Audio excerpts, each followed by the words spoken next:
Assalamualaikum warahmatullahi wabarakatuh.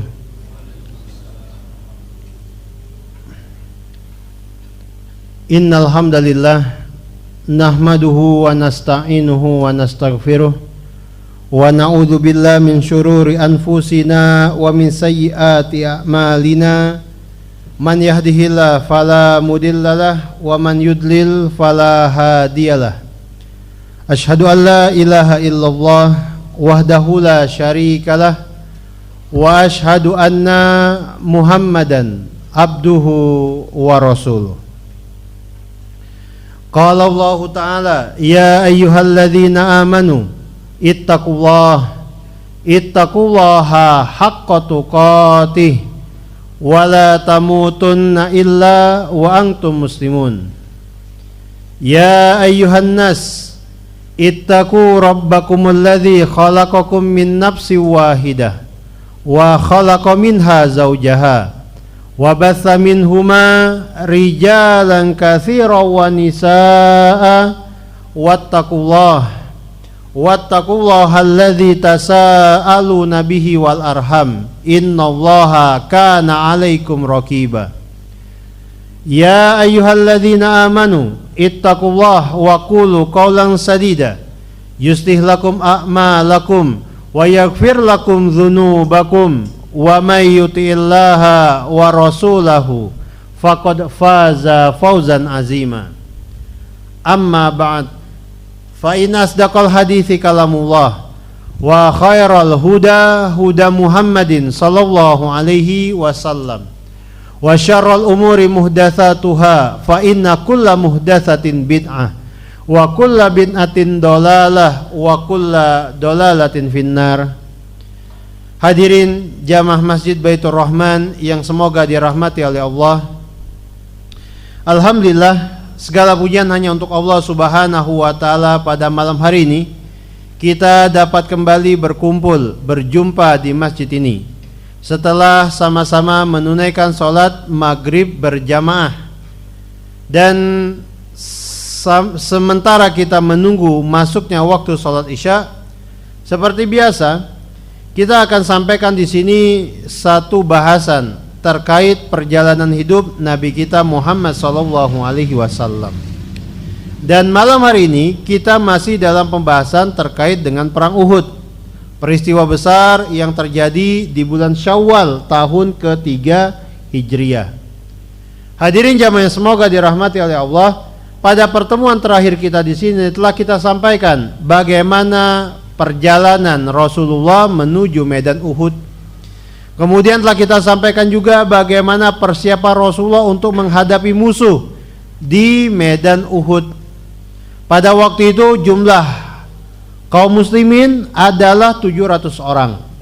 Sementara musuh yang harus dihadapi oleh mereka jumlahnya 3.000 orang. Sehingga dalam keadaan seperti ini Rasulullah pada waktu itu memposisikan pasukannya sedemikian rupa. Beliau tidak ingin pasukan yang beliau bawa jatuhnya seperti orang yang dikeroyok. Sehingga pada waktu itu Rasulullah posisikan pasukan beliau rada mepet ke arah lereng Gunung Uhud. Jadi di salah satu sudut Gunung Uhud waktu itu ada semacam celah. Ada semacam celah yang begitu rupa. Celah itu diapit oleh Gunung Uhud dan satu bukit kecil, yang sekarang bukit tersebut disebut dengan Bukit Pemanah, Jabal Rumah. Rasulullah posisikan pasukan beliau memanjang. Di bagian belakang beliau adalah lereng Gunung Uhud, sedangkan di samping kiri pasukan tersebut adalah Jabal Rumah, Bukit Pemanah. Jadi pada waktu itu dengan posisi yang sudah diatur oleh Rasulullah, musuh yang jumlahnya 3.000 orang itu kalau hendak menyerang pasukan Islam hanya bisa melalui arah depan. Tidak bisa menyerang dari arah sisi kanan atau sisi kiri, harus dari arah depan. Dan tidak mungkin menyerang dari belakang, karena di bagian belakang pasukan Rasulullah adalah lereng Gunung Uhud. Jadi seperti yang telah kita sampaikan, logika yang dipakai waktu itu adalah logika ketika seseorang menghadapi lawan yang lebih banyak dari dirinya. Maka tidak ada cara lain kecuali dia harus mepet ke salah satu bidang, sehingga musuh yang jumlahnya banyak itu hanya datang dari arah depan. Sebagaimana misalkan kita kalau dikeroyok, untuk mengamankan bagian belakang kita posisikan punggung kita rada mepet ke satu bidang. Nah, seperti itulah pasukan Islam waktu itu diposisikan oleh Rasulullah. Jadi mau gak mau musuh yang banyak itu datang hanya dari depan, menyerang dari depan, tidak bisa dari sisi kanan atau juga tidak bisa dari sisi kiri, tidak bisa juga dari arah belakang. Hanya saja pada waktu itu lokasi yang Rasulullah pilih di salah satu sudut lereng Gunung Uhud ada satu celah. Celah tersebut bisa ditembus oleh pasukan berkuda musuh. Maka dari itu Rasulullah tempatkan 50 orang pasukan pemanah di atas bukit yang ada di dekat celah tersebut. Lalu Rasulullah berpesan kepada mereka, kepada 50 orang pemanah ini, kalian jangan tinggalkan bukit ini, kalian jangan tinggalkan tempat kalian ini, kalian jangan tinggalkan pos kalian ini. Apapun yang terjadi dengan kami, kalian tetap di sini sampai datang perintahku berikutnya. Jadi tegas Rasulullah pesankan kepada para pemanah. Setelah itu Rasulullah pun bersiap-siap dengan pasukan yang ada. 650 orang membuat satu shaf menghadap ke arah musuh. Dan Rasulullah perintahkan kepada mereka untuk tidak menyerang lebih dahulu. Maka pada waktu itu musuh pun mendekat ke arah mereka, dan tentu saja mereka hanya bisa datang dari arah depan, bisa menyerang dari arah depan. Hadirin jamaah yang semoga dirahmati oleh Allah. Nah, ini persiapan yang dilakukan oleh Rasulullah. Maka meletuslah perang Uhud. Dan pada waktu itu musuh yang jumlahnya 4 kali lebih banyak daripada jumlah pasukan Islam, mereka datang ramai-ramai menyerang pasukan Islam. Dan tentu saja hanya dari arah depan. Pada awalnya pasukan Islam mereka bertahan mati-matian menghadapi gempuran musuh. Dan pada waktu itu salah satu titik pertempuran yang sengit adalah di sekitar bendera perang musuh. Telah kita sampaikan di sini bagaimana bendera perang itu terjatuh berkali-kali. Musuh yang memegang bendera perang terbunuh satu persatu, sampai akhirnya bendera perang musuh dibiarkan jatuh terkapar, tidak ada yang berani mengangkatnya kembali. Dengan jatuhnya bendera musuh, maka ini menjadi pertanda kekalahan di pihak musuh. Karena bagaimanapun bendera perang itu fungsinya sebagai tanda pengenal dan sebagai titik kumpul pasukan. Karena yang namanya berperang pasti mereka akan terpencar. Ada yang ke arah kanan, ada yang ke arah sini, ada yang ke arah sana, dan seterusnya. Bendera perang menjadi titik kumpul pasukan. Kemana bendera itu berada, kesitulah pasukan akan berkumpul setelah bertempur melawan musuh mereka. Karena bendera perang musuh terjatuh, terkapar di tanah, tidak ada yang berani mengangkatnya, maka lambat laun mental musuh mulai terpengaruh.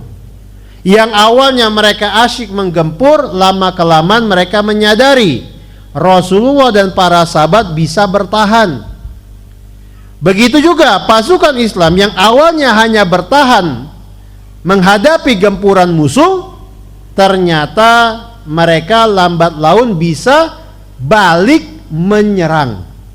Jadi awalnya bertahan, sekarang mereka mulai menyerang, mulai membalas serangan musuh. Nah, di sini di kitab Ar-Rahiqul Mahtum disebutkan faqad qatala yauma idzin Abu Bakrin wa Umaru wa Aliyun wa Zubairu ibnul Awwam wa Mus'ab bin Umair wa Talhatu ibnu Ubaidillah wa Abdullah ibn Jahshin wa Sa'ad bin Mu'ad wa Sa'ad ibn Ubadah wa Sa'ad bin Rabi wa Anas ibn Nadar fa amsalahum kitalan falla azaimal musyrikin wa fatta fi a'dadihim. Pada waktu itu, di hari itu, setelah mereka bertahan mati-matian, maka sahabat-sahabat yang tadi kita sebutkan namanya, mereka mulai menyerang musuh dengan serangan-serangan yang mematikan, dengan serangan-serangan yang meruntuhkan mental orang-orang musyrikin. Abu Bakar, Umar, Ali, kemudian Mus'ab bin Umair, Talha bin Ubaidillah, Az-Zubair, lalu Abdullah bin Jahshin, Sa'ad bin Mu'ad, Sa'ad bin Ubadah, Sa'ad bin Rabi. Mereka berperang dengan gagah berani. Mereka mempertunjukkan keberanian yang tiada taranya, yang itu mempengaruhi mental musuh. Yang kita sebutkan ini adalah nama-nama terkenal. Ada banyak nama-nama sahabat yang tidak disebutkan di sini. Yang intinya adalah para sahabat setelah mereka bertahan menghadapi gempuran musuh, sekarang tiba giliran mereka menyerang balik. Maka mereka pun menyerang dengan gagah berani, melakukan serangan dengan segala upaya yang mereka miliki, sehingga musuh yang jumlahnya begitu banyak sekarang mulai mundur pelan-pelan karena terdesak. Mundur pelan-pelan karena terdesak. Dan pada saat itu ada banyak kisah kepahlawanan yang diperlihatkan oleh para sahabat. Di antaranya adalah apa yang ditunjukkan oleh sahabat Ansor yang bernama Abu Dujana Al-Ansori. Abu Dujana Al-Ansori, beliau diserahkan pedang, mendapatkan pedang dari Rasulullah. Lalu Abu Dujana berjanji pada diri sendiri bahwa pedang ini tidak akan disia-siakan oleh beliau. Maka Abu Dujana, beliau bertempur dengan gagah berani, dan puncaknya beliau berhasil membelah barisan musuh. Jadi bayangkan musuh yang jumlahnya 3.000 orang itu bisa dibelah sendirian oleh Abu Dujana. Bisa dibelah sendirian oleh Abu Dujana dari awal barisan sampai tembus bagian belakangnya. Abu Dujana kemudian masuk lagi ke dalam barisan musuh sampai kemudian kembali ke tempat semula di tengah-tengah para sahabat Nabi lainnya. Ini Abu Dujana radhiyallahu anhu.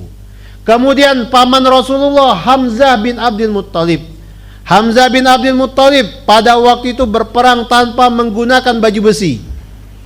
Beliau sengaja ingin menjumpai syahid. Beliau sengaja ingin menjemput kematian di jalan Allah. Maka beliau waktu itu bertempur dengan sesuatu yang tidak ada tandingannya. Bahkan dilukiskan oleh Wahsy, salah seorang sahabat yang waktu itu belum masuk Islam dan berdiri di pihak musuh. Hamzah paman Rasulullah di perang Uhud bertempur sebagaimana halnya unta hitam, mengamuk ke sana kemari. Tidak ada seorang musuh di hadapannya kecuali diterjang oleh Hamzah. Dan itulah Hamzah. Beliau dengan gagah berani menerjang musuh sebagaimana unta hitam yang marah dan mengamuk, memberikan sesuatu pada musuh, membuat musuh kewalahan. Dan apa yang dipertontonkan oleh Hamzah ini terus-menerus terjadi sampai kemudian akhirnya beliau terbunuh. Hamzah, mungkin diantara kita sudah ada yang pernah membaca ceritanya. Beliau terbunuh setelah ditembus oleh tombak pendek tombak gaya Habasyah yang dilemparkan oleh Wahsy, seorang budak hitam dari negeri Habasyah. Wahsy sendiri waktu itu adalah seorang budak yang diiming-imingi oleh tuannya kemerdekaan dari perbudakan asal bisa membunuh Hamzah. Jadi tuannya Wahsy merasa dendam terhadap Hamzah karena Hamzah telah membunuh paman tuannya Wahsy. Jadi kalau engkau bisa membunuh Hamzah yang telah membunuh pamanku di perang Badar, engkau akan kubebaskan, engkau akan kumerdekakan. Maka Wahsy datang ke medan Uhud untuk mewujudkan keinginan tersebut. Jadi murni hanya untuk merdeka. Ketika Hamzah sedang sibuk menyerang musuh sana sini, menerjang musuh sana sini, Wahsy melihat kesempatan yang ada lalu melemparkan tombaknya. Wahsy ini dikenal sebagai seorang budak yang ahli menggunakan tombak pendek. Dan biasanya tombak pendek ketika digunakan itu tidak sebagaimana tombak panjang. Tombak pendek itu dilempar mengenai sasaran. Dan lemparan Wahsy jarang meleset.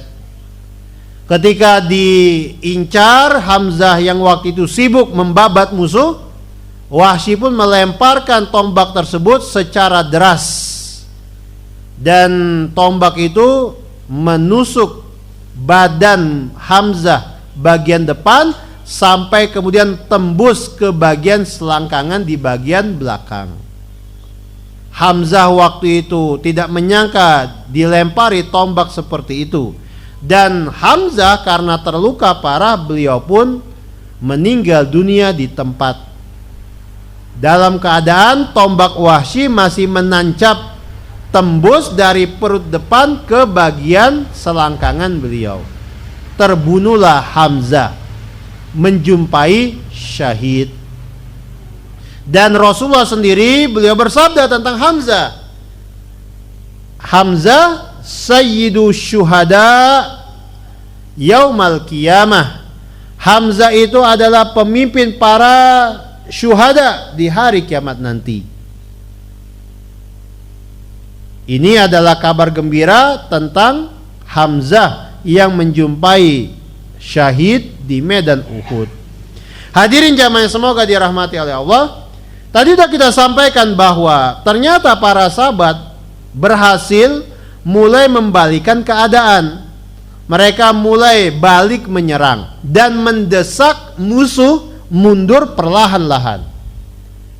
Dari sana kemudian serangan para sahabat mulai dilipat gandakan sehingga musuh yang jumlahnya banyak, mereka akhirnya betul-betul mundur setapak demi setapak ke belakang, terdesak ke belakang. Dan ini tentu saja sesuatu yang tidak disangka-sangka oleh musuh. Mereka mengira bahwa jumlah mereka yang banyak, lalu jumlah pasukan Rasulullah yang sedikit, ini tentu saja akan memenangkan mereka. Ternyata yang terjadi sebaliknya. Mereka mundur perlahan, lama-lama mereka mundur ke belakang, terdesak ke belakang. Sampai puncaknya mereka terus mundur dan tiba di bagian mereka meletakkan tenda-tenda dan kemah-kemah mereka. Jadi hadirin jamaah sekalian, bapak-bapak, ibu-ibu, bayangkan kejadian ini. Bagaimana musuh yang banyak itu mundur terdesak ke belakang. Jadi garis barisan mereka itu yang awalnya di depan lama-kelamaan mundur sampai mencapai titik di mana mereka mendapati itu sudah masuk ke bagian kemah-kemah mereka. Kan biasanya kemah ditaruh di bagian belakang, merekanya maju ke depan. Nah ini terdesak mundur sampai tiba di bagian kemah mereka. Dan pada waktu itu tidak ada yang terbayang di benak musuh-musuh Rasulullah kecuali mereka melihat kematian semakin dekat menghampiri mereka. Sementara para sahabat terus menyerang ke depan, membabat menggunakan pedang-pedang mereka, menembaki musuh dengan anak-anak panah mereka. Mereka terus begitu, mereka bersemangat. Mereka dengan percaya diri memburu musuh. Dan sebagian orang-orang musyrikin waktu itu, ketika melihat mereka terdesak ke belakang seperti itu, mereka mulai menjatuhkan senjata-senjata mereka. Mereka mulai melemparkan pedang-pedang mereka, karena pada waktu itu yang terfikir oleh mereka, setelah mereka terdesak seperti itu, tidak ada kecuali melarikan diri. Bisa dipahami ya? Bisa dibayangkan? Barisan musuh di depan terdesak mundur ke belakang, dan ketika mereka sudah sampai ke bagian mereka berkemah malam sebelumnya, mereka lemparkan senjata-senjata mereka.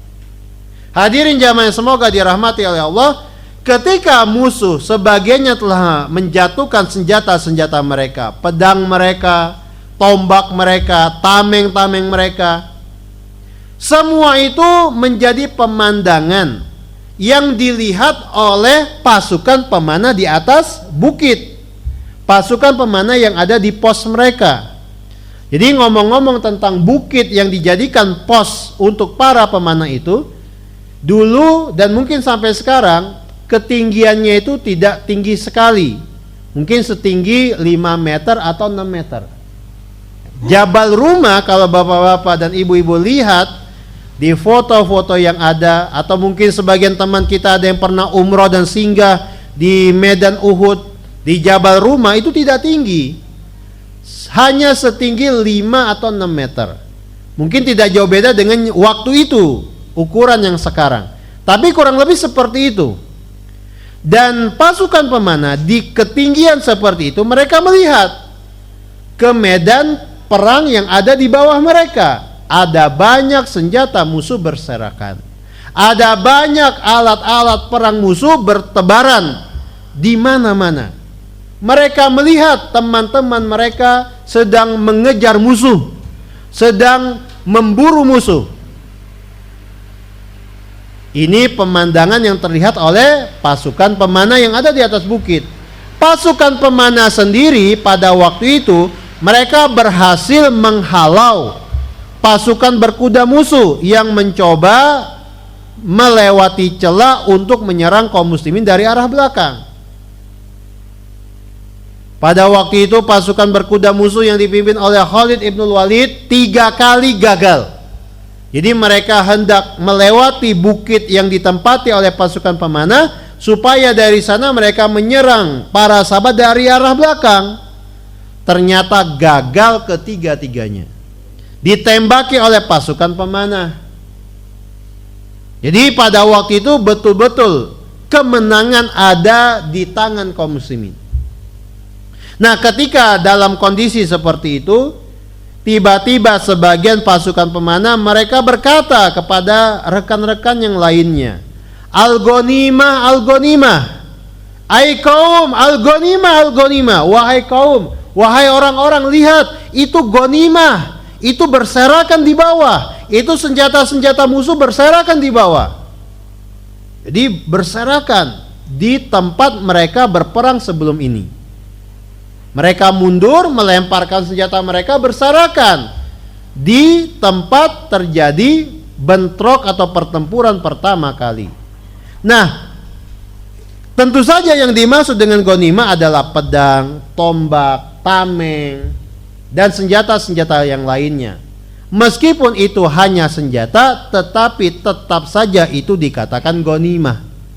Dan tentu saja harganya tidak murah. Maka para sahabat yang ada di atas bukit, para pemanah ini, mereka tertarik, tergiur dengan pemandangan seperti itu.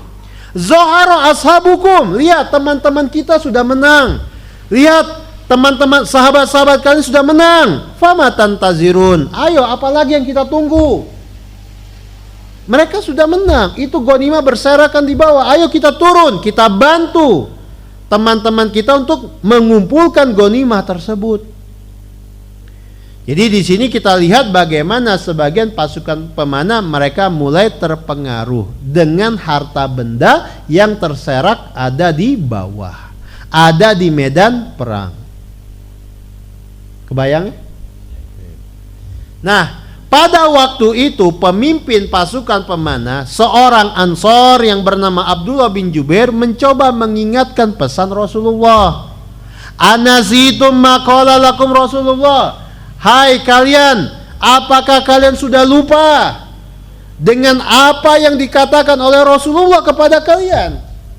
Apapun yang terjadi, kata Rasulullah, jangan tinggalkan tempat kalian ini. Kita sebutkan pada pertemuan yang lalu, ada riwayat yang di situ Rasulullah berkata, meskipun kami, kepala-kepala kami dipatuk oleh burung-burung, kalian tetap di sini sampai kuperintahkan kalian turun dari sini. Jadi pesan Rasulullah itu singkat, padat dan jelas, mudah dipahami.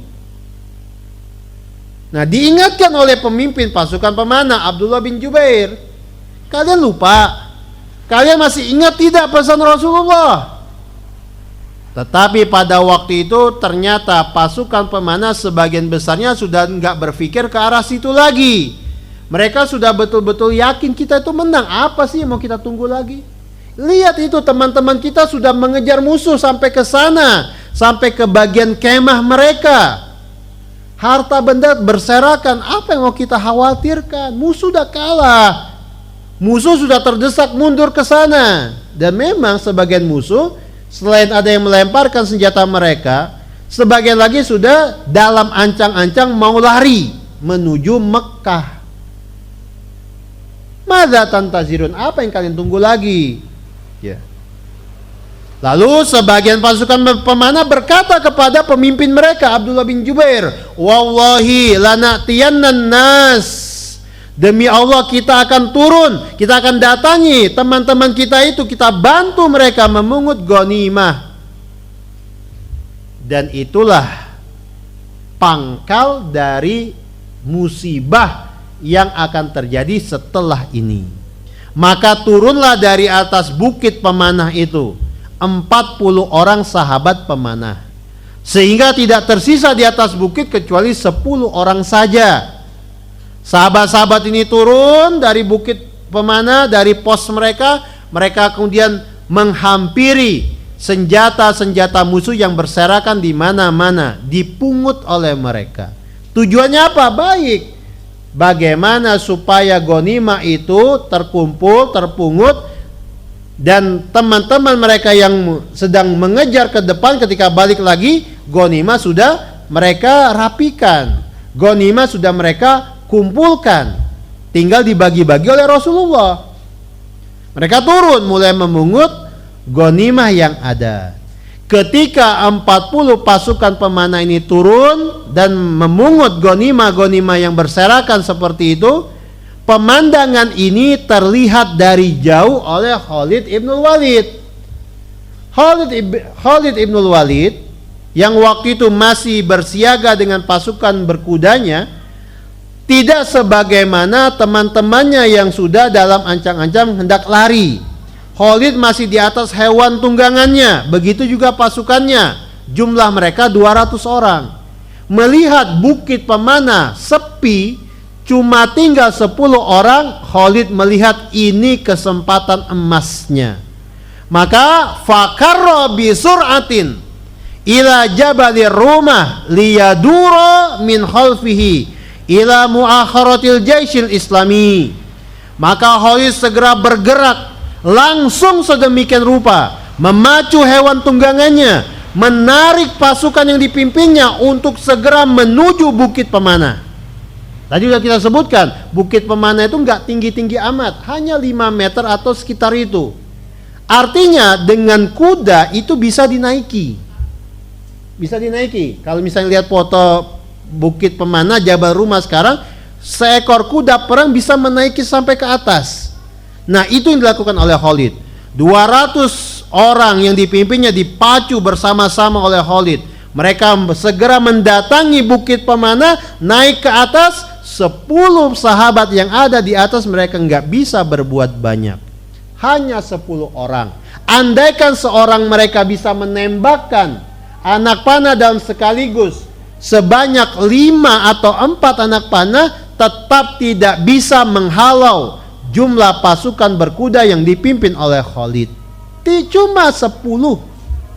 Jadi bisa kita bayangkan pasukan berkuda yang dipimpin oleh Khalid, mereka bergerak cepat, kaki-kaki kuda mereka menderap dengan lincah, lalu menaiki bukit itu, nggak peduli dengan anak panah yang datang yang jumlahnya sedikit itu, lalu mereka libas sahabat-sahabat pemanah yang ada di atas bukit pemanah. Habis hanya dalam satu gebrakan. Naik ke atas, habis dilibas oleh pasukan berkuda itu. Setelah terbunuh 10 sahabat di atas bukit pemanah, lalu dari atas bukit pemanah Khalid pacu kudanya, Khalid pimpin pasukan berkudanya turun dari bukit lalu menyerang sahabat-sahabat yang sedang asik memungut ghanimah. Lalu terus menuju bagian belakang pasukan Islam yang sedang asyik memburu pasukan Quraisy di depan sana. Kebayang? Kita break dulu, kita sholat isya. Setelah sholat isya kita lanjutkan kembali. Alhamdulillah, wassalatu wassalamu ala rasulillah.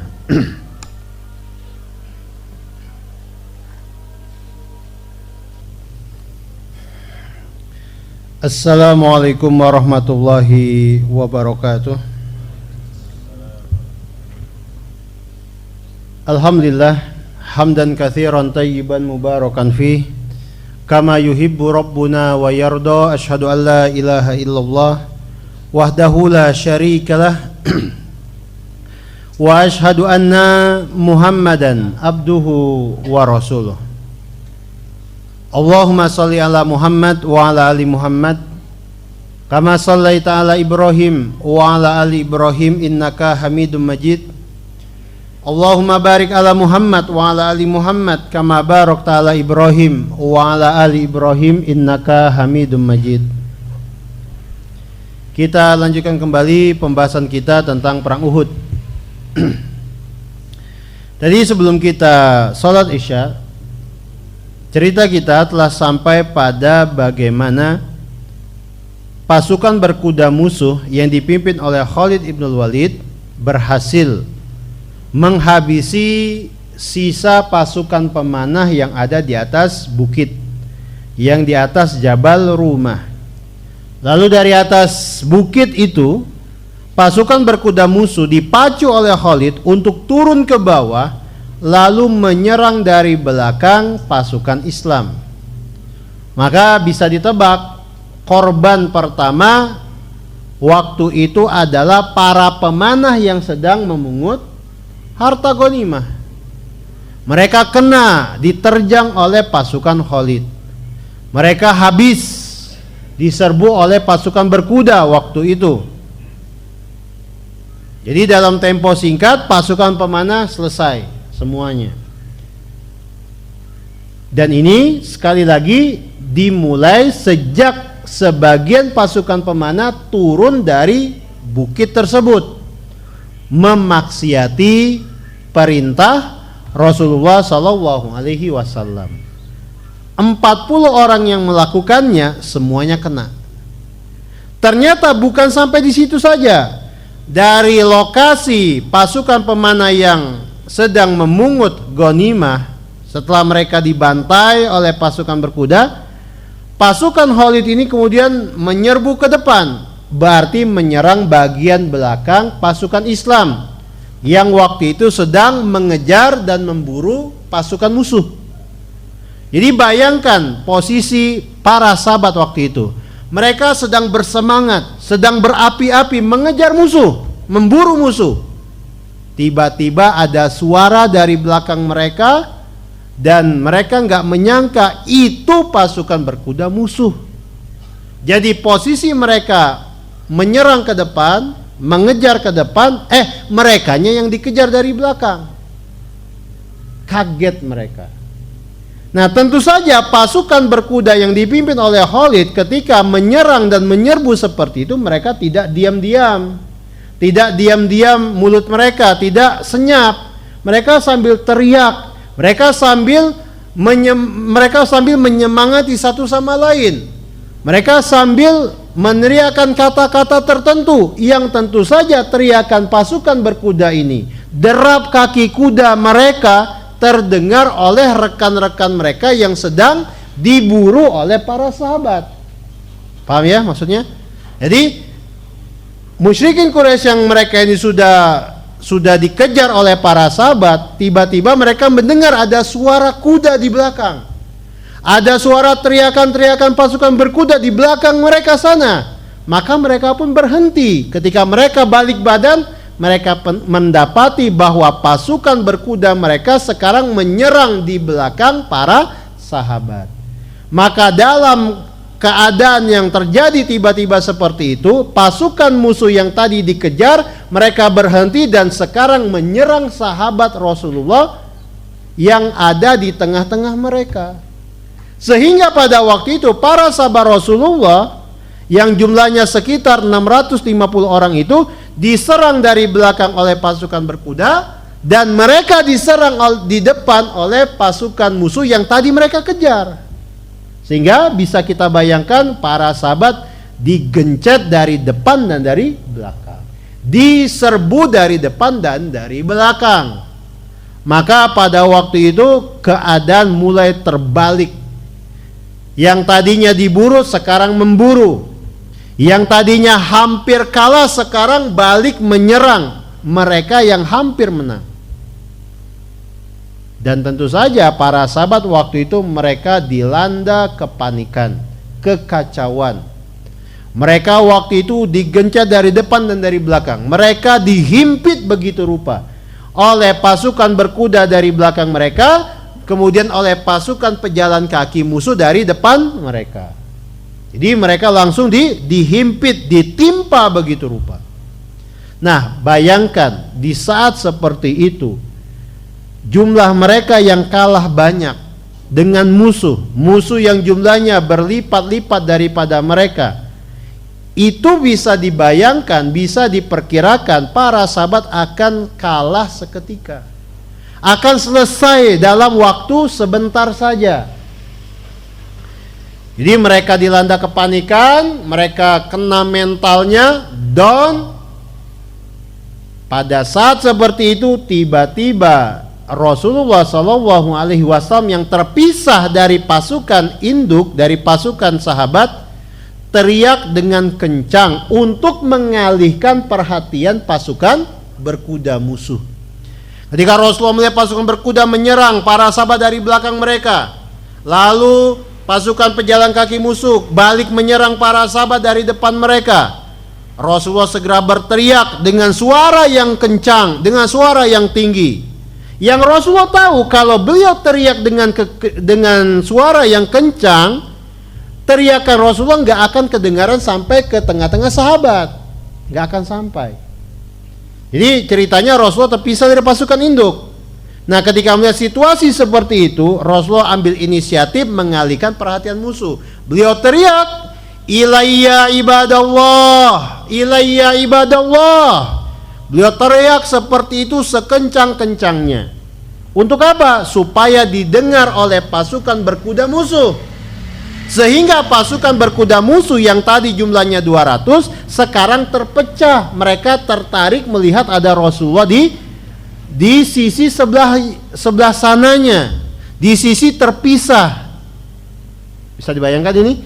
200 pasukan berkuda menyerang para sahabat dari belakang. Itu kalau utuh selesai para sahabat dalam tempo secepatnya. Tetapi tiba-tiba Rasulullah teriak, "Ilayya ibadallah, ilayya ibadallah." Waktu itu Rasulullah hanya ditemani 12 orang sahabat beliau. Beliau mengambil alih, mengambil inisiatif teriak seperti ini. Untuk apa? Supaya pasukan berkuda musuh mereka terpecah perhatiannya. Sebagian kemudian mengarah kepada Rasulullah, bukan mengarah kepada sahabat yang awalnya hendak mereka serang. Dan tentu saja dengan pecahnya perhatian para musuh yang berkuda, sebagian mereka beralih ke arah Rasulullah, ke sudut yang di situ ada Rasulullah, maka serangan pasukan berkuda musuh menjadi ringan, menjadi lebih ringan daripada sebelumnya.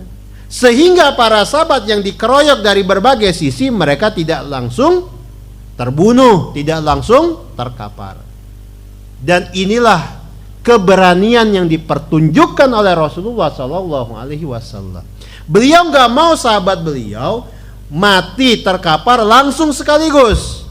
Beliau nggak mau para sahabat terbunuh oleh pasukan berkuda musuh. Beliau teriak mengalihkan perhatian pasukan berkuda supaya menuju ke beliau. Dan tentu saja pasukan berkuda musuh yang tertarik dengan teriakan Rasulullah segera menghampiri Rasulullah. Ini keberanian tingkat tinggi. Rasulullah betul-betul care, betul-betul peduli dengan anak buah beliau. Beliau nggak mau anak buah beliau terbantai begitu saja. Beliau pengen meringankan kekuatan musuh dengan cara mengalihkan perhatian mereka.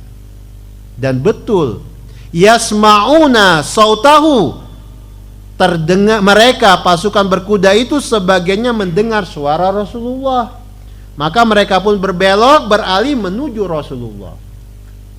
Dan hadirin jamaah sekalian, perlu diketahui ketika pasukan berkuda sebagian beralih kepada Rasulullah, itulah momen paling emas yang dimiliki oleh musuh untuk membunuh Rasulullah. Pasukan berkuda musuh 200 orang, sebagiannya beralih menuju Rasulullah. Rasulullah hanya ditemani oleh 10 atau 12 orang sahabat. Pasukan berkuda melawan pasukan pejalan kaki yang jumlahnya sedikit. Kalah jauh secara kekuatan. Nah, itulah kemudian yang terjadi. Maka berpisahlah sebagian pasukan berkuda menuju Rasulullah. Mereka bersemangat melihat ini pusat permasalahan yang mereka hadapi selama ini. Ini orangnya, ini target utamanya. Mereka betul-betul bernafsu hendak membunuh Rasulullah. Nah, sebelum kita ceritakan bagaimana Rasulullah di waktu itu, sebagian pasukan berkuda musuh yang terus menyerang sahabat dari arah belakang, di antara mereka ada seorang laki-laki musyrik yang bernama Ibnu Qami'ah. Ibnu Qami'ah ini, dia bukan termasuk pasukan berkuda yang beralih ke arah Rasulullah. Dia adalah orang yang terus menyerang sahabat dari belakang. Pada waktu itu Ibnu Qami'ah melihat ada sosok laki-laki di tengah-tengah sahabat Rasulullah sedang memegang bendera perang, menggunakan baju besi. Ketika sedang menggunakan baju besi itu, Ibnu Qami'ah menyangka itu Rasulullah. Maka Ibnu Qami'ah dengan senjata yang dimilikinya, karena dia pasukan berkuda, dia punya tombak, laki-laki yang disangka sebagai Rasulullah itu segera dihabisi dengan tombaknya. Dalam satu riwayat bukan dengan tombak tapi dengan pedang, ditebas tangan kanannya. Tangan kanan orang yang megang bendera perang ini putus, dipegang dengan tangan kiri. Ditebas tangan kirinya, putus, dipeluk dengan kedua lengan atasnya. Lalu baru ditombak. Terbunuhlah orang tersebut, yang tidak lain adalah sahabat Mus'ab bin Umair. Nah, karena Mus'ab bin Umair waktu itu sedang mengenakan baju besi, dan beliau kalau mengenakan baju besi penampakannya mirip dengan Rasulullah, maka Ibnu Qami'ah dengan gegabah teriak dengan suara kencang, Muhammad qad kutil, qataltu Muhammadan, qataltu Muhammadan. Bayangkan hadirin, para sahabat yang belum hilang kepanikan mereka, belum hilang ketakutan mereka, tiba-tiba mendengar suara di angkasa, Rasulullah, Muhammad telah terbunuh, Muhammad telah terbunuh. Bagaimana mental mereka yang waktu itu sudah kena, sekarang diserang lagi dengan pukulan yang mematikan. Rasulullah telah terbunuh. Betapa jatuh mental mereka.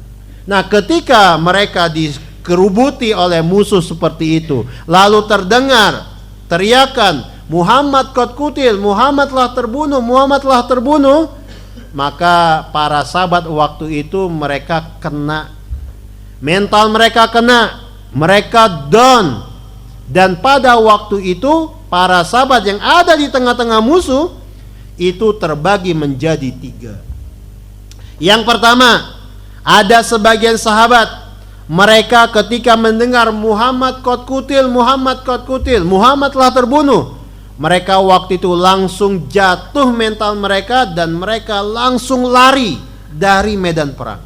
Sebagian lari menuju Madinah, jadi menerobos kepungan musuh, lari terus ke Madinah, pulang ke rumah. Sebagian lagi menerobos kepungan musuh, lari ke arah Gunung Uhud. Ini mereka kelompok pertama. Panik, takut, dan mereka putus asa, mereka lari. Untuk apa lagi mereka berperang? Rasulullah telah terbunuh. Ini yang pertama. Kemudian yang kedua, sebagian sahabat Rasulullah yang ada di tengah-tengah kepungan musuh ketika mendengar Muhammad qad qutil, mereka menjadi apa? Menjadi apa namanya itu? Kalau freeze itu apa bahasa kitanya? Terdiam begitu. Terdiam, gak menyangka dengan apa yang mereka dengar. Jadi tiba-tiba mereka terdiam begitu, yang awalnya sibuk bertahan, sibuk membabat ya, dengan kepanikan dan ketakutan, tiba-tiba mendengar Muhammad qad qutil, lalu tiba-tiba mereka terdiam. Sebagian bahkan menjatuhkan senjata mereka, sebagian malah jatuh berlutut. Rasulullah telah terbunuh, gak menyangka dengan kabar itu. Mereka seperti hilang gairah, hilang semangat, terduduk. Gak menyangka Rasulullah terbunuh. Gak menyangka orang yang mereka cintai telah meninggalkan mereka di tengah perang itu. Jadi waktu itu mereka, sahabat-sahabat ini mereka terdiam ya. Berdiam di tempat, mematung. Kalau bahasa orang luarnya, mematung, tak berdaya. Gak percaya dengan apa yang mereka dengar. Fokus mereka sudah hilang sama sekali. Gairah mereka telah menguap. Mereka sudah gak bersemangat lagi untuk menyerang musuh dan bertahan. Mereka menjatuhkan senjata-senjata mereka. Sebagian seperti itu. Ini kelompok kedua. Dan jumlah mereka gak sedikit. Meskipun tentu saja di tengah-tengah mereka ada orang-orang seperti sahabat Anas bin Nador. Sahabat Anas bin Nador ini paman sahabat Anas bin Malik. Beliau ini dikenal sebagai laki-laki pemberani. Ketika mendengar teriakan Muhammad qad qutil, beliau memang awalnya begitu, tetapi akhirnya beliau menyimpulkan, kalau Rasulullah sudah tidak ada lagi di dunia ini, untuk apa aku hidup di dunia ini? Lebih baik menyusul Rasulullah. Langsung mengambil pedangnya lalu menyerbu ke depan. Untuk apa lagi hidup di dunia kalau di dunia ini nggak ada Rasulullah? Mendingan kita susul, begitu pikirannya. Maka Anas mengambil pedangnya lalu menyerbu ke depan, membabat musuh dengan mati-matian, dan memang akhirnya beliau menjumpai syahid. Bahkan setelah perang Uhud berakhir, jasad Anas bin Nador itu nggak bisa dikenali. Orang-orang nggak tahu siapa ini, karena tubuhnya penuh dengan luka, wajahnya sudah tercabik-cabik. Nggak ada yang bisa mengenali orang ini siapa, ini jenazah siapa. Sampai kemudian datang saudara perempuannya, lalu melihat tanda di jari jemari Anas bin Nador, langsung memastikan ini saudaraku, Anas bin Nador, paman Anas bin Malik. Nah, ini kelompok kedua. Mereka percaya dengan teriakan itu lalu mematung, terdiam, hilang semangat, kena mental mereka. Nah, kelompok ketiga, ketika mendengar Muhammad qad qutil, mereka ini nggak langsung mempercayai teriakan itu. Mereka waktu itu di tengah-tengah kepungan musuh, mereka menangkis, mereka mengelak, mereka menyerang, mereka menyerbu musuh dan berusaha mencari jalan supaya mereka bisa mencari dan mendapati Rasulullah di mana. Ini kelompok ketiga. Jadi mereka sambil sibuk menangkis, menyerang, mengelak dan seterusnya, mereka berusaha mencari di mana Rasulullah. Kalau Rasulullah betul telah terbunuh, di mana jenazahnya? Kalau misalkan Rasulullah masih hidup, di mana posisinya? Nah, mereka inilah kelompok ketiga. Di antara yang masuk dalam kelompok ketiga ini adalah sahabat-sahabat seperti Abu Bakar, Umar, Ali bin Abi Thalib, Abu Talha Al-Ansari, kemudian sahabat seperti Ka'ab bin Malik Al-Ansari, kemudian sahabat Abu Dujana. Jadi mereka ini seperti itu. Mereka enggak langsung percaya dengan kabar yang beredar, dengan teriakan yang tadi berkumandang. Mereka berusaha mencari di mana Rasulullah. Jadi mereka waktu itu tujuannya cuma satu, bagaimana mereka secepatnya keluar dari kepungan musuh, lalu mencari di mana posisi Rasulullah. Kalau meninggal dunia, di mana jenazah beliau, kalau masih hidup, dengan siapa beliau berada. Siapa tadi diantaranya? Abu Bakar, Umar, Ali, Abu Dujana, Abu Talha Al-Ansari, Ka'ab bin Malik, dan seterusnya. Nah, sekarang kita pindah ke lokasi Rasulullah. Rasulullah yang terpisah dari pasukan induk, yang sekarang sudah mulai dikepung oleh pasukan berkuda. Pada waktu itu Rasulullah ditemani oleh 12 orang sahabat beliau. Dalam satu riwayat 9 orang sahabat. Yang pasti dari jumlah sahabat yang bersama Rasulullah waktu itu, hanya 2 orang dari kalangan muhajirin. Yang pertama Tolha bin Ubaidillah, yang kedua adalah Sa'ad bin Abi Waqqas. Sisanya sahabat-sahabat Ansor. Jadi ketika melihat pasukan berkuda musuh datang ke arah mereka, ke arah Rasulullah, sahabat-sahabat ini segera mengencangkan semangat dan senjata mereka. Lalu mereka maju satu persatu, terutama sahabat-sahabat Ansor. Dan bisa kita tebak, mereka pasukan pejalan kaki, berusaha menghalangi pasukan berkuda musuh yang pengen ke arah Rasulullah. Mereka pun mati satu persatu, terbantai, maju ke depan, tang-tang, jatuh, bersimbah darah, meninggal dunia. Maju lagi sahabat Ansor kedua, terus begitu sampai sahabat Ansor terakhir.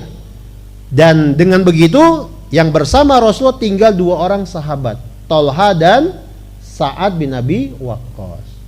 Nah, pada waktu itulah, di saat Rasulullah hanya bertiga dengan Tolha dan Sa'ad, Allah Subhanahu wa Ta'ala menakdirkan Tolha bin Ubaidillah memberikan sesuatu yang akan terus diingat dalam sejarah Islam. Jadi ketika melihat sahabat-sahabat Ansor sudah terkapar semua, tinggal mereka bertiga saja, maka Tolha mengambil inisiatif. Beliau maju ke depan menjadi tameng hidup bagi Rasulullah dan Sa'ad bin Abi Waqqas. Sementara Sa'ad bin Abi Waqqas mendampingi Rasulullah di belakang Tolha. Jadi misalnya Tolha di sebelah situ, di sebelah sini Rasulullah Sa'ad menembakkan anak-anak panah ke arah pasukan berkuda yang sedang mendekat. Sementara pasukan berkuda yang sedang mendekat dihalangi oleh Tolha. Jadi Tolha tidak akan membiarkan satu pasukan berkuda pun melewati dirinya, langsung menuju Rasulullah. Jadi kalau pengen ke Rasulullah, apa? Langkahi dulu mayatku, kalau bahasa kita kan. Tolha dengan semua senjata yang beliau miliki, beliau berdiri di depan menjadi tameng hidup bagi Rasulullah. Maka ada satu pasukan berkuda musuh maju, dihalangi, senjatanya dihantam. Dan tentu saja ini perang yang gak imbang, pertempuran yang gak imbang. Pasukan berkuda banyakan lawan Tolha sendirian, gak masuk akal, gak imbang. Tapi itu yang terjadi. Ada satu mencoba melewati Tolha, langsung dihadang oleh Tolha. Yang satu datang situ, dihadang oleh Tolha. Terus begitu, sampai akhirnya satu persatu senjata yang ada pada diri Tolha hilang, terjatuh. Tamengnya, pedangnya, dan kemudian Tolha menggunakan tangan kosong. Jadi bayangkan upaya, effort yang diberikan oleh Tolha waktu itu. Bagi beliau nggak peduli diri beliau harus seperti apa, yang penting Rasulullah selamat. Itu pikiran Tolha. Jadi kita bayangkan Tolha yang seperti ini, beliau betul-betul mengerahkan keberanian, kekuatan, dan daya juang yang tidak mungkin bisa ditandingi oleh orang manapun. Dan itu yang terjadi. Sehingga wajar kalau pada waktu itu Tolha yang bergerak ke sana kemari menghalangi pasukan berkuda musuh. Kemudian ketika sudah tangan kosong, ya, ada tembakan anak panah ke arah Rasulullah, ditangkis, ditangkis ya, dipukul, dihelakan menggunakan tangan kosong. Kemudian ketika ada pasukan berkuda mau maju, dihalangi, kemudian menyorongkan tombaknya atau melayangkan pedangnya ke arah Tolha, ditangkis dengan tangan beliau sampai putus jari jemari Tolha. Dan itu terus begitu. Udah nggak kehitung lagi luka-luka yang ada di sekujur tubuh beliau. Ada yang berupa sayatan pedang, ada yang berupa tancapan anak-anak panah, ada yang berupa tusukan tombak. Sudah banyak luka-luka di tubuh Tolha waktu itu. Nah, ini sahabat Rasulullah. Pikirannya cuma satu, bagaimana Rasulullah masih tetap hidup, bagaimana Rasulullah bagaimana Rasulullah selamat. Gak masalah hilang jari jemari, gak masalah mati terkapar, pokoknya Rasulullah hidup aja. Itu pikiran Tolha waktu itu. Dan tentu saja Tolha pada waktu itu beliau juga punya motivasi. Beliau ini gak ikut perang Badar karena mendapatkan tugas oleh Rasulullah untuk menjadi mata-mata di dekat perbatasan Syam. Sehingga absennya beliau di perang Badar ingin beliau tebus dengan perjuangan yang betul-betul di luar akal manusia pada waktu perang Uhud. Dan itulah Tolha. Nah, ketika Tolha sedang sibuk seperti itu, dari arah belakang Tolha melayang anak-anak panah dari busur Sa'ad. Bahkan Rasulullah berdoa pada waktu itu supaya tembakan Sa'ad jangan sampai meleset. Rasulullah berdoa kepada Allah supaya setiap tembakan setiap tembakan Sa'ad bin Abi Waqqas mengenai musuh. Jadi Tolha di depan sebagai tameng hidup Rasulullah, di samping Rasulullah saat sibuk menembak ke sana kemari. Ada pasukan musuh sana tembak. Jadi melayang tek kayak gitu. Rasulullah yang waktu itu bersama Sa'ad ikut membantu Sa'ad dengan cara menyerahkan anak-anak panah. Tembaklah wahai Sa'ad, tembaklah wahai Sa'ad, tembak ke sana wahai Sa'ad. Jadi kita lihat kita bayangkan perjuangan tiga orang ini. Yang satu menjadi tameng hidup di depan, yang satu lagi menjadi penembak di belakang. Rasulullah membantu Sa'ad memberikan anak-anak panah. Nah, yang seperti ini terjadi pada waktu itu dan gak pernah terbayang oleh para sahabat. Ketika mereka sedang sibuk seperti itu, tentu saja ada batasan bagi Tolha. Ada batasnya bagi Tolha untuk berdiri dan bergerak seperti itu. Lama kelamaan Tolha pun menjadi lemah karena beliau mendapatkan luka-luka yang banyak. Kemudian yang awalnya Tolha bisa menghadang setiap pasukan berkuda yang maju, sekarang ada beberapa pasukan berkuda yang lolos. Nah, pasukan berkuda yang lolos ini ada yang sempat menghantamkan senjatanya ke arah Rasulullah. Ada juga di antara mereka yang sempat melemparkan batu ke arah Rasulullah. Tetapi kemudian dihalau kembali dengan tembakan-tembakan Sa'ad. Nah, pada waktu itulah Rasulullah mendapatkan luka-luka sebagaimana yang sering diceritakan. Beliau gigi beliau tanggal, kemudian ada salah satu pasukan berkuda musuh itu yang lolos dari hadangan Tolha, kemudian menghantamkan senjatanya ke tubuh Rasulullah. Dan ingat, Rasulullah waktu itu menggunakan baju besi 2 lapis. Jadi enggak melukai Rasulullah, tetapi hantamannya itu berbekas pada diri Rasulullah sampai 1 bulan lamanya. Jadi hantaman pedang begitu kena. Tapi karena Rasulullah pakai baju besi, enggak luka, enggak kebacok. Tapi tetap saja pukulan begitu kan berbekas, ya. Hantaman begitu keras itu berbekas pada diri Rasulullah sampai 1 bulan lamanya. Waktu itu ada juga yang mencoba melempari Rasul dengan batu, kena Rasulullah. Jadi bayangkan Rasulullah berdarah waktu itu, gigi beliau patah, kemudian ada senjata musuh yang mengenai Jadi Rasul pakai helm besi, kemudian ada rantai besinya. Nah, kena rantainya. Jadi senjata musuh itu harusnya mengenai wajah Rasulullah, tapi ketahan sama rantai. Rantainya itu sampai copot, mencelat, nancep ke dalam pipi Rasulullah. 2 mata rantai. Tapi semuanya bisa dihalau. Sampai kemudian pada akhirnya Tolha dengan sekujur tubuh yang seperti itu, akhirnya beliau jatuh terkapar pingsan.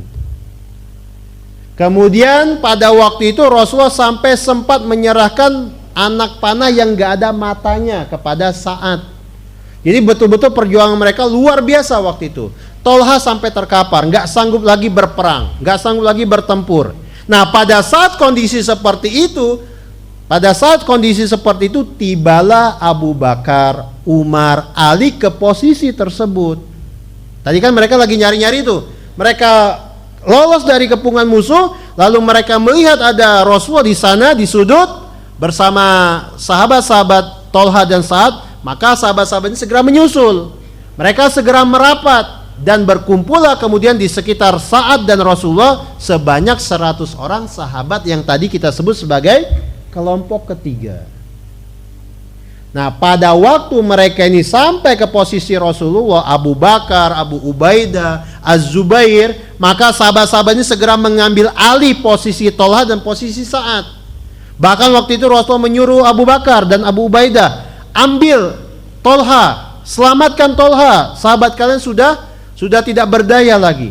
Jadi waktu itu Tolha sudah terkapar. Langsung dipapah oleh Abu Bakar dan Abu Ubaidah, ditarik ke belakang. Gantian mereka yang menjadi tameng hidup untuk Rasulullah. Abu Bakar, Abu Ubaidah, kemudian Abu Dujana. Abu Dujana secara khusus beliau nggak menghadap musuh. Beliau berdiri di depan Rasulullah menjadikan punggungnya itu sebagai tameng. Jadi tembakan-tembakan musuh itu kena punggung beliau. Sementara Abu Talha Al-Ansari, beliau mengambil alih posisi saat menembaki musuh dengan anak panah beliau. Bapak-bapak, ibu-ibu jamaah sekalian, perlu diketahui, sahabat Abu Talha radhiyallahu anhu, beliau seorang sahabat Ansor yang jago memanah. Jadi ketika tiba di tempat, diperintah oleh Rasulullah menggantikan posisi Sa'ad. Dan berkumpullah sekitar Rasulullah waktu itu 100 orang, yang mereka waktu itu kemudian berhasil menghalau pasukan berkuda ini untuk mundur ke belakang. Nah, salah satu sahabat Rasulullah yang tadi berusaha mencari di mana posisi Rasulullah adalah sahabat Ka'ab bin Malik. Berbeda dengan sahabat-sahabat yang tadi, sahabat Ka'ab bin Malik ketika beliau keluar dari kepungan musuh dan melihat dari jauh Rasulullah masih hidup, Ka'ab bin Malik nggak tahan. Dengan sukacita beliau teriak ke arah sahabat-sahabat yang masih dikepung. Rasulullah masih hidup, Rasulullah masih hidup. Teriakan Rasulullah masih hidup dari lisan Ka'ab bin Malik ini seperti suntikan semangat yang luar biasa. Jadi para sahabat yang dalam kepungan ketika dengar teriakan Ka'ab, mereka seperti segar kembali. Mereka seperti apa? Seperti bangun dari tidur mereka. Padahal mereka sudah luka-luka, sudah cedera. Bahkan Abdurrahman bin Auf sudah pincang waktu itu. Dengar Rasulullah masih hidup, mereka langsung bangun lagi. Mereka langsung bersemangat lagi. Yang awalnya mungkin mereka sudah lemas, menangkis serangan musuh, menghindar, mengelak, membalas seadanya. Sekarang mereka menjadi semangat dan berusaha mencari di mana Rasulullah. Maka kemudian yang terjadi adalah para sahabat yang ada di dalam kepungan, yang tersisa dalam kepungan, mereka berusaha keluar dari kepungan musuh ke arah sumber suara. Sumber suara siapa? Ka'ab bin Malik. Ka'ab bin Malik sedang bergabung dengan para sahabat yang bersama Rasulullah. Dan pada waktu itu para sahabat yang ada dalam kepungan menyusul ke arah Rasulullah juga. Jadi ini menjadi babak yang baru bagi mereka.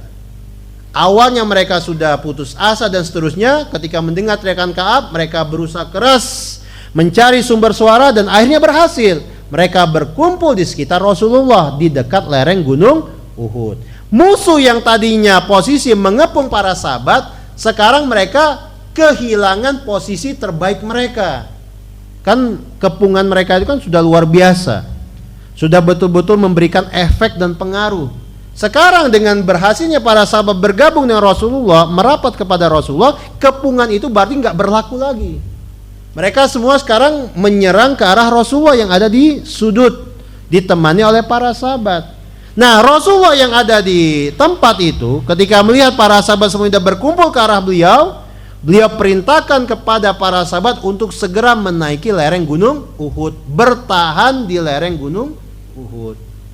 Dan inilah kalau kita katakan babak ketiga. Babak pertama kaum muslimin menang. Babak kedua mereka kalah, dimulai dari maksiatnya para pasukan pemanah. Babak ketiga mereka berhasil bertahan bersama Rasulullah di lereng-lereng gunung Uhud. Nah, ketika mereka sudah menaiki lereng-lereng gunung Uhud, mereka bertahan di sana sambil melemparkan anak-anak panah mereka. Sebagian ada yang melempari musuh dengan batu-batu dari lereng gunung Uhud. pada waktu itu musuh mereka nggak bisa menyerang Rasulullah dan para sahabat lagi, karena posisi Rasulullah dan para sahabat udah di atas, udah di atas. Dan itulah yang terjadi sampai akhir perang Uhud. Musuh nggak bisa berbuat apa-apa lagi. Mereka mencoba menaiki lereng gunung Uhud, mereka segera ditembak. Mereka segera diserang oleh para sahabat. Mereka mundur turun lagi ke bawah. Coba-coba lagi naik ke atas dari sisi lain, dikejar oleh para sahabat di lereng gunung Uhud, dilempari dengan batu, turun lagi musuh yang mencoba naik ini. Terus begitu sampai sore hari. Artinya babak ketiga ini mereka semuanya sama-sama kuat. Nggak ada satu dan yang lain untuk bisa mengalahkan Rasulullah para sahabat di lereng gunung Uhud. Nah, ketika kondisinya sudah begitu, Abu Sufyan sebagai pemimpin musuh akhirnya menyimpulkan mereka sudah pada batas yang paling maksimal, nggak bisa lagi. Akhirnya di sore hari Abu Sufyan menarik mundur pasukan, ditarik ke bawah semuanya, ditarik mundur semuanya, dan diperintahkan untuk siap-siap pergi pulang ke Mekah. Cuma sayangnya pada waktu itu ketika mereka sudah mundur dan bersiap-siap hendak pulang ke Mekah, karena mereka melihat nggak ada peluang lagi mengalahkan Rasulullah para sahabat, pasukan musuh mereka dengan semena-mena merusak jasad para sahabat yang sudah terbunuh dan terkapar di medan Uhud. Dan itu dilihat oleh Rasul para sahabat di lereng gunung Uhud. Mereka melihat bagaimana musuh mencincang jenazah sahabat-sahabat mereka. Ada yang dipotong hidungnya, ada yang dipotong kupingnya, ada yang dipotong perutnya, bahkan ada yang dipotong kemaluannya. Sebagai apa? Sebagai bentuk pelampiasan dendam mereka.